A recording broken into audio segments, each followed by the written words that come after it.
હવે ખબર પડી આવા ઓવાની લેફ્ટ રાઈટ લેવી પડશે એ બુન પટકો મે હું થયું બુન? તે જીજુ છે ને હા ઈ તો ખેતરે ગયા છે ને. અરે ખેતરથી આવી જા ના પડે આખો દાડો ના ના ના કરું છું. ગરમી લાગે તો ના એમાં હું થઈ ગયું? અખંડ કુંડીમાં હોય છું. અરે પણ આટલી ગરમી છે તો નાવા દે ને ભાઈ, તને શું થાય છે? પેલી અમેરિકા વાળી આવી હતી ને કે હંગાત નાવા પડ્યા હતા ઈવોએ તો ચડ્ડો પહેર્યો તો નવાય શરમ નહીં આવતી હોય ઈવોને? હું વાત કરે છે બે જણા ભેગા? હાસ તો હાય હાય બાપ, ગામવાળા કેવું વેક કે એ તો વાત છે ગોમાળા જેવું કોઈ વાતો ચેવી થાય થૂતું થૂતું થઈ જતું વચ્ચે તો મારો આવું તો કઈ સારું લાગતું હશે.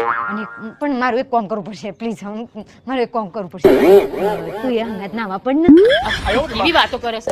ઈને શરમ નહીં, ઈ અમેરિકાથી આવી છે. હું થોડી અમેરિકાથી આવી છું. હું એવું નહીં કરું. અરે પણ તું નાવા તો પડ મારે તારા જીજુની પરીક્ષા લેવી છે પાસ થાય છે કે નપાસ થાય છે પરીક્ષા લેવી છે તારે? હા ઈના હંગાત તો અહીં નાતા હતા તારા આગળ કેવી રીતના નોય છે એ જોવું છે મારે જો આ બધું છે ને મને ગમતું નહીં, પણ આ તારા પ્રેમ આગળ હું હારી જઉં છું. તું કે છે ને તો પછી હું જઈએ અને આજ તો જીજાજીની પરીક્ષા લઈને જ રહીશું. હાલ હાલ